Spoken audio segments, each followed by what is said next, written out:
Hello, debt warriors, and welcome back to another episode of Millennial Debt Domination.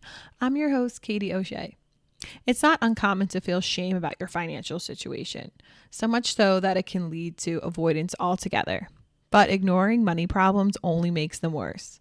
For many women, this shame is especially strong, often fueled by societal expectations and outdated money myths. That's why today's episode is all about breaking free from debt shame and taking charge of your financial future. We're going to talk about how women can confront these emotional and cultural barriers and begin to build lasting wealth and confidence. Joining me today is Gokce, the founder of Millennial, a financial coaching program that offers monthly group sessions and one-on-one guidance to help women create their own personalized money roadmap. Gokce and I will be diving into the reasons women tend to avoid their finances, the emotional roots of financial shame, common money myths, and steps to move from financial avoidance to financial empowerment. Now let's get to my conversation with Gokce.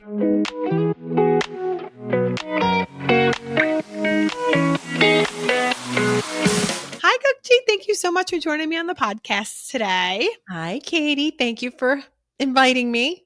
I'm looking forward to it. We're going to be talking about debt shame today and how we can build wealth as women. So to get started, what are some of the emotional or cultural reasons women tend to avoid dealing with their finances? Emotional, cultural, those are two different questions, right? So, depending on the culture, and I think generally speaking, because we're caregivers, we have two jobs.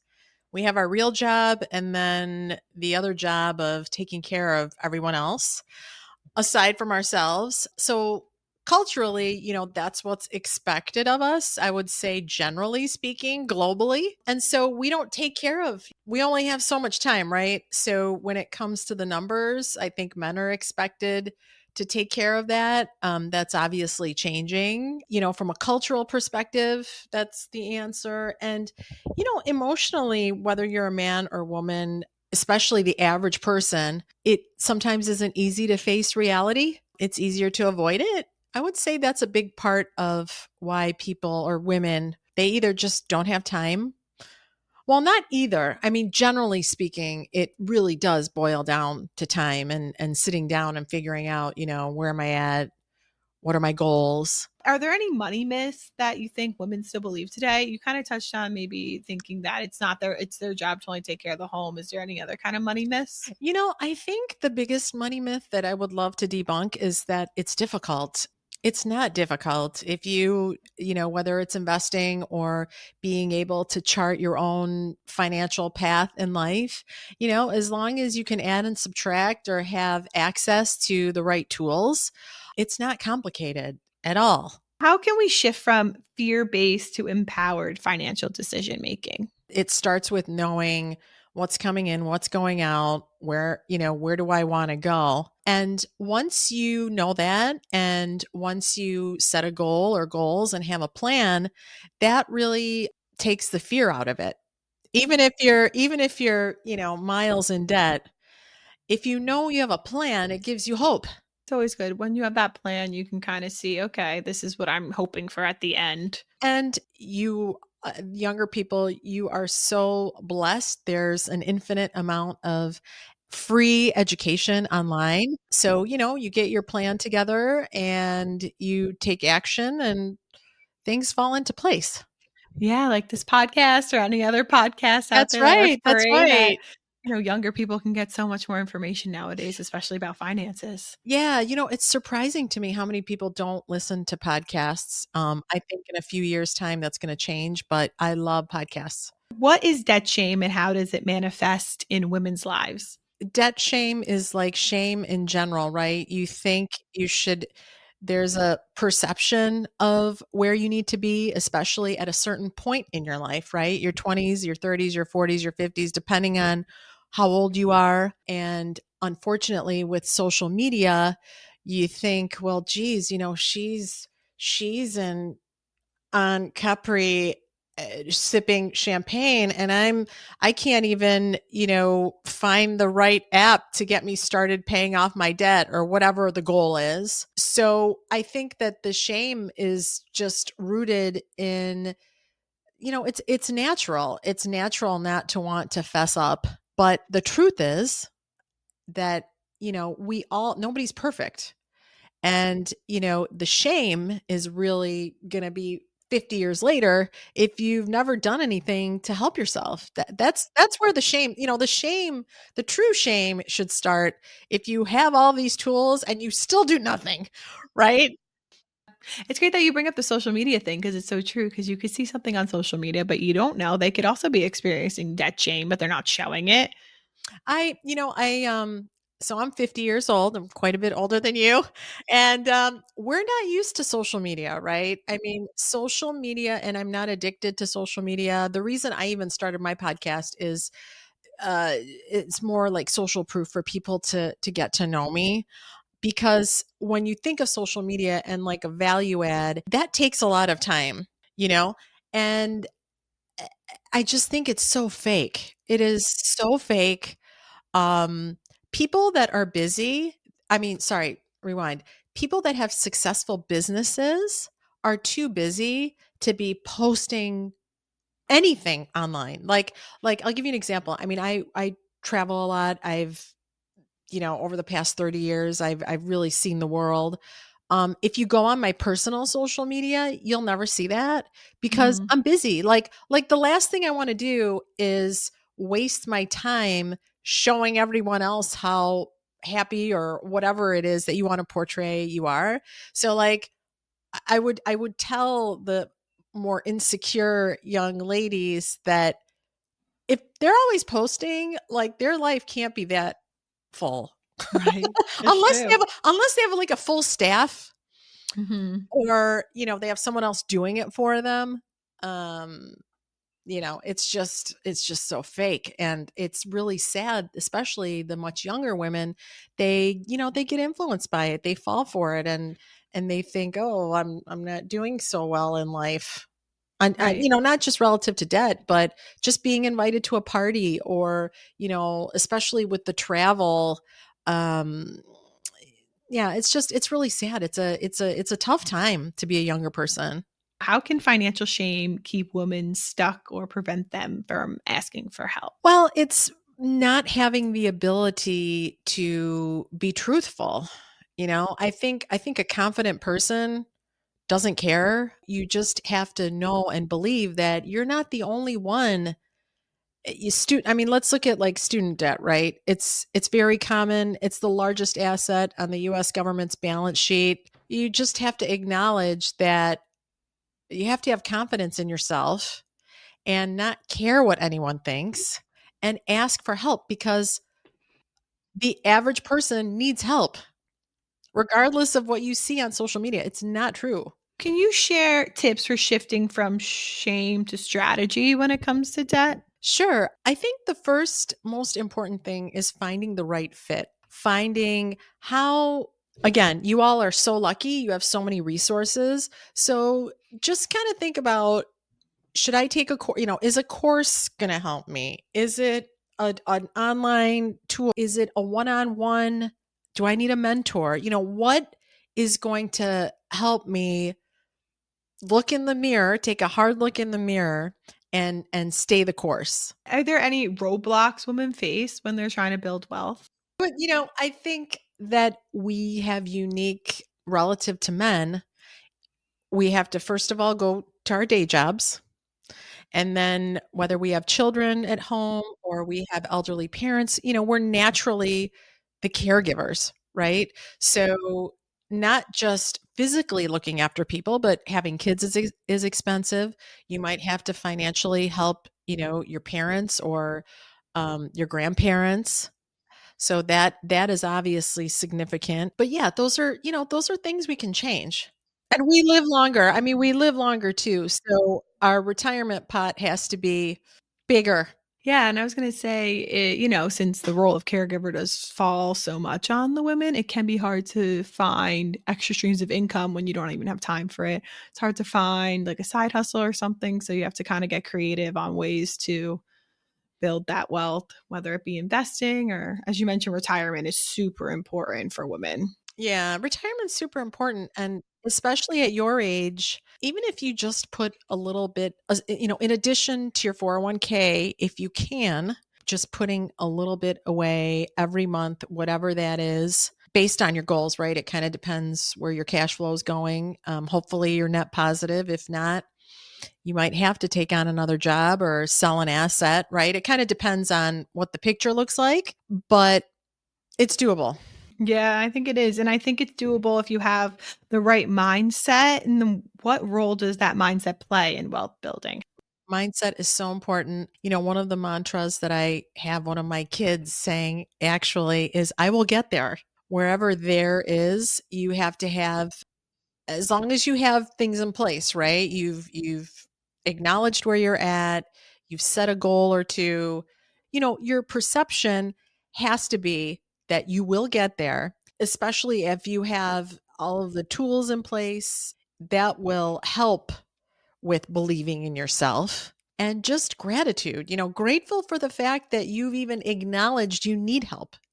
Some people think it's normal to want to get into debt to buy a handbag they shouldn't buy. You know what I mean? Just gratitude that you're thinking the right way and focusing on what is going to get you there versus what you don't have. That positive mindset can also help you, as we kind of talked about earlier, with investing in your retirement. How can we do that even if we have a modest income? You mentioned only putting a little bit down. Well, it really depends, so investing in general, I think millennials are not as intimidated, maybe as my generation, just because there is a lot of information out there. But still, right, we don't have time to sit down and really figure things out. So, but if you are on a modest income, if you are net positive monthly, it's taking whatever it is you can and putting it into and this is after your 401k, right? This is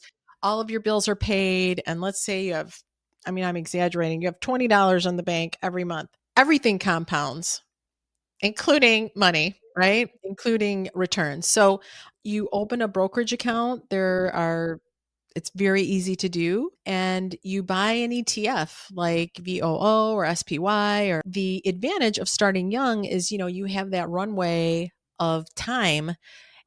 So no matter what happens, unless, historically the stock market goes up. The rule typically is 5 to 7 years, but I would say just never touch it ever until, let like a decade go by, and it adds up very quickly. Compound interest is so important for people of a young age that they might think I don't need to save now. I'm so young, that's so far off. But no, it's very beneficial to start saving now because of that compound interest. Yeah, I mean, especially if you're making a good income, the problem with being young and making money is you think, oh, I'll earn my way out, or I'll exactly what you said. But the whole point of that is consistency. It's getting into the habit of doing that and getting into the habit of monthly looking at, okay, am I on track here? And an easy way to do that too is automating stuff, like automating your withdrawals and payments. Why is having a financial plan crucial and how can someone start building one? And then what should we include in our financial plan? It is crucial because I think it gives you confidence, it gives you clarity, even if you've done nothing, right? Even if you have a plan but you have yet to take action, it gives you hope. It's the light at the end of the tunnel. And what's critical in your plan is, first of all, knowing your income and knowing your expenses, and then choosing a goal, right? And I would start off with one goal versus five. And I would find someone, if you can, to mentor you. I think it's great to watch YouTube videos and to learn as much as you possibly can online, but it's really not the same as having like one on one interaction with people. So, in terms of what's in your plan, it depends, is the goal debt? It first starts off with knowing your income and your expenses. Yeah. But do you think it's still everyone should have maybe like an emergency fund in there, ways to save for retirement, things like that? Yeah, so we have short-term goals and longer-term goals. Retirement obviously is very important because, again, compound returns over time. You want to be able to cash in on that. And there are numerous ways you can learn online how to plan for retirement in terms of monthly cash flow and whatnot. And yeah, I mean, emergency fund, especially if you're a homeowner, you absolutely need an emergency fund. Even in a brand new house, there's always something that happens, or your car breaks down. So I think the average prescription is 3 to 6 months, but you just want to make sure that you have enough cash flow to cover anything, and then the rest will go into your investment fund, into your brokerage account. So yeah, I think 3 to 6 months is good. 3 months minimum. 6 months is really ideal. Some people even say 9 months. It depends what your expenses are, right? That's what I always say. I always say start with 3 and then work your way up to Yeah, 6, yeah, and and just baby a good steps. safety net. Yeah, yeah, baby steps, because I mean 6 months just seems daunting, right? It does, it definitely Yeah. does.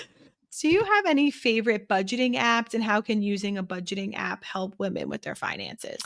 So I'm gonna have to plug our budgeting app. Only because it is so user friendly. Is as long as so the name of my company is Million L. So it's the word million plus L-E-L-L-E. So Million L.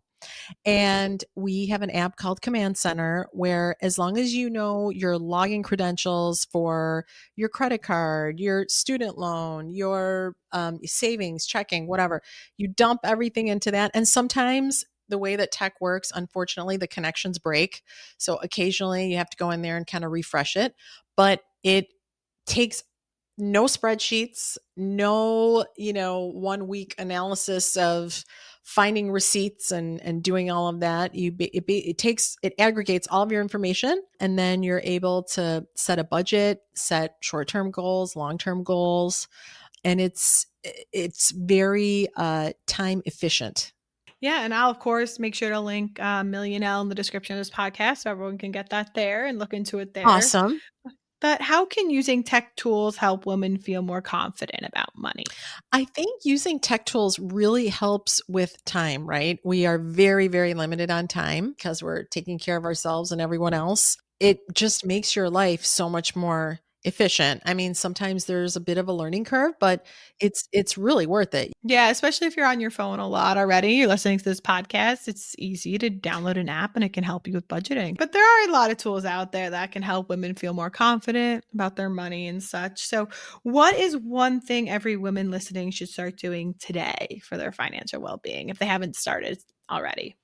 I would say, first of all, to believe in yourself, to know that whatever hole you're in or whatever goal you want to get to, you will 100%. You just need the right support, and whether that's a person and or tech, and you need a plan. Like, I'm all about planning, and women are typically good at this. We're organized, we like plans. I think we like plans more than men like plans. And as long as you have a plan, you will get there. So the number one piece of advice I would say is just to believe in yourself, have the confidence. And it's not nearly as difficult as you think it is. Just because it involves numbers doesn't mean you can't do it. It's actually pretty basic stuff. Do you want to talk about your podcast a little bit and tell my listeners where they can find it? Sure, sure. So my podcast was created as my social proof of, like, the first episode is about awareness, because that's really what any kind of well-being boils down to, taking the time to figure out, where am I at, where am I going? And it's called Million L. It's the word million, and then ELLE. And you can also find the podcast on our website, so millionl.com. Well, I love that. And of course, my listeners can get all the information for that in the description of my podcast. But Gokce, thank you so much for joining me today. I enjoyed talking to Thank you. you. Thank you for having me. Yes, thank you.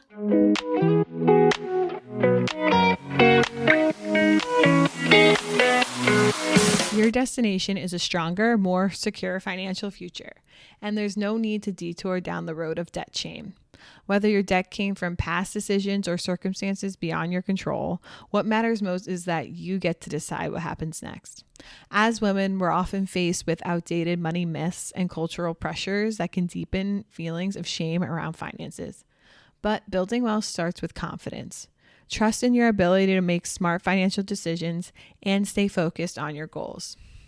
Creating a solid financial plan is one of the best ways to boost that confidence. Don't forget, you don't have to do it alone. There are plenty of budgeting tools and apps out there to help you stay organized and on track. And with that, we wrap up another episode of Millennial Debt Domination. Don't forget to subscribe wherever you're listening. And if you're on Spotify or Apple Podcasts, please rate and review us there. I'll talk to you next time, Millennials, Gen Z, and everyone else tuning in. Bye.